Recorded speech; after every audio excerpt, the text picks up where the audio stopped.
We are speaking with Attorney at Law Henry Shillingford, who is a very noted constitutional lawyer in Dominica. Mr. Shillingford, we are following the Mehul Choksi matter. A lot of things has been going on. What you make of what you've heard thus far in that serious matter?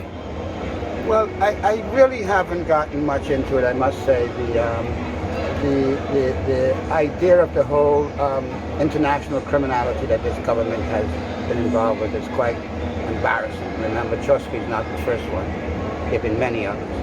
But in particular for this, in a purely legal matter, what I've been really struck at is that a man was arrested because he arrived on a boat. And in law, the captain is responsible for everything on the boat. Passengers, everything on the boat. And so that the captain was not arrested for somebody like that, or the captain isn't implicated in any way, I don't even know if he's still in the country, or the boat is still in the country, seems extremely odd legally to me. Whether he was kidnapped and the captain is more involved, abducted, or he was just being brought over and that he was being hired. I don't know, but that's my fundamental point, because it'd be hard for me to go into all the details. I don't know what the charge is, why he's being held. And so I'm totally at a loss, but having looked at the matter as an attorney, I'm struck that the captain has never been interviewed, or never heard of him. I don't even know his name, but I know the name of the boat. That's something that his attorneys, as well as the journalists, should really look at. So you are concerned as a lawyer? I'm concerned.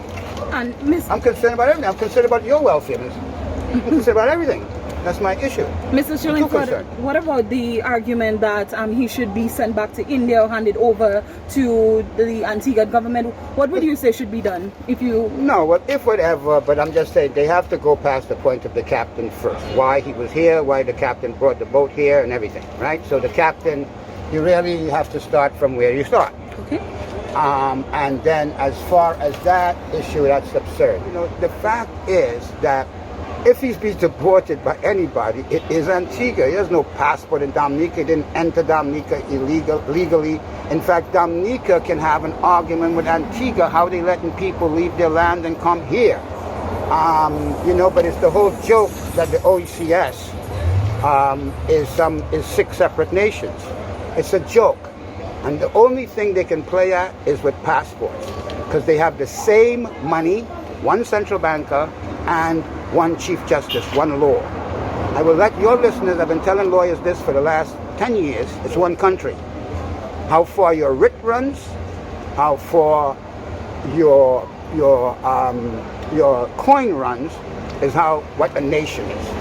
And so the idea of 6 countries, they have no issue over monetary or money policy.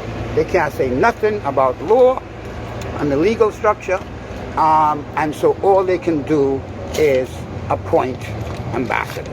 Okay. And what about the recent gag orders issued by the judge? It's absurd. The judge cannot do that. And if I was a lawyer, I would break it and dare her to charge me with contempt. And even today, the reporters there have been issued a gag order. What would you say about that? I'm saying this is a democratic country. Tell the judge she is unconstitutional. She's out of order. And you all should just breach it as a matter of course and dare her.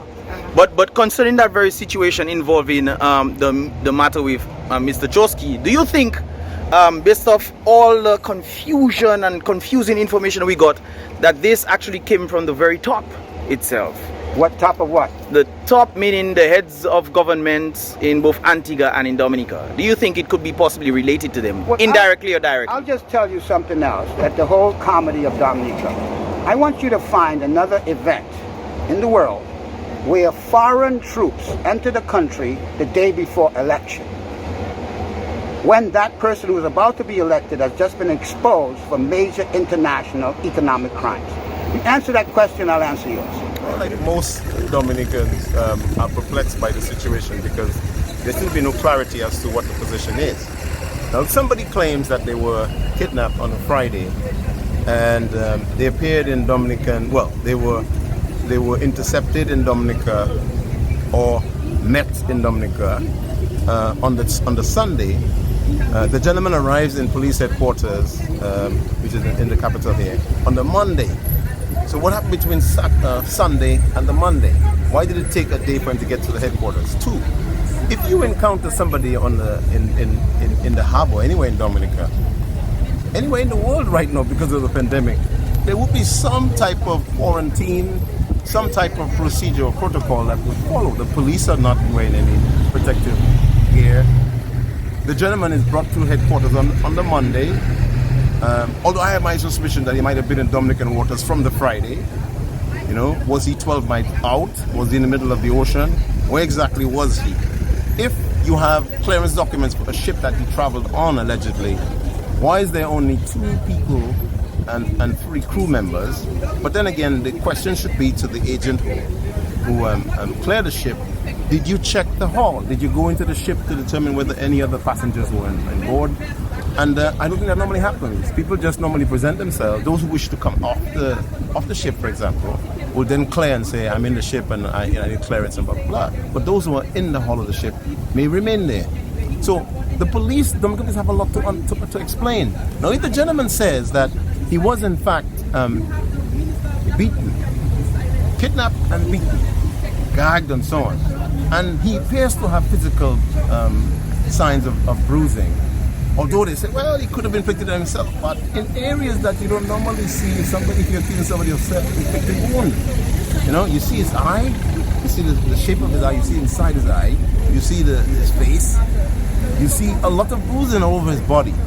Now, I as an attorney would have probably taken a different approach to this, because if you're saying that somebody who's kidnapped and brought into your territory has entered the territory illegally, I find that astonishing.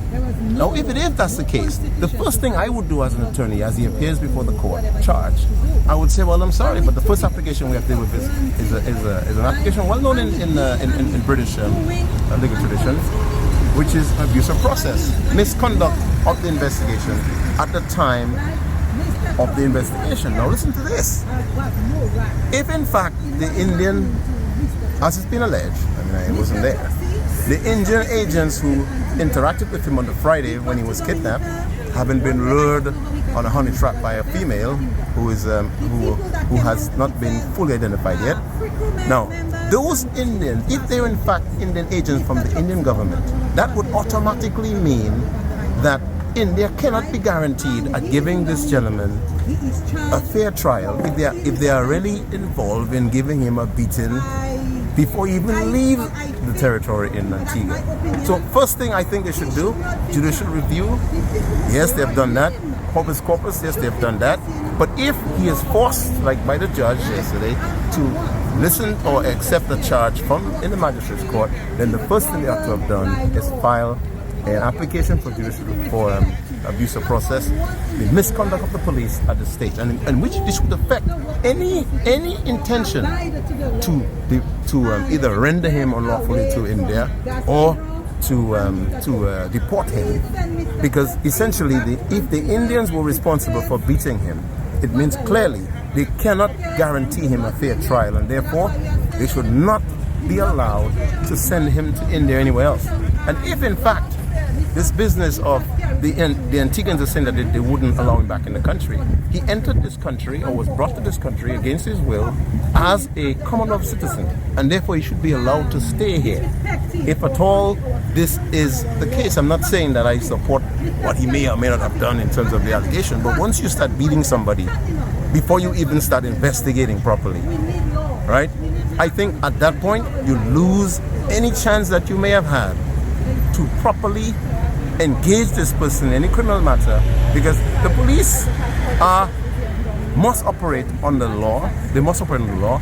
A criminal may have several allegations against them, and they may do or may not do certain things, but the police must always maintain the integrity of the judicial system, and that cannot be guaranteed if he's being beaten before he is even brought to any jurisdiction. I have a problem with all of those things. So, answers. It seems to me there's more politics here than law.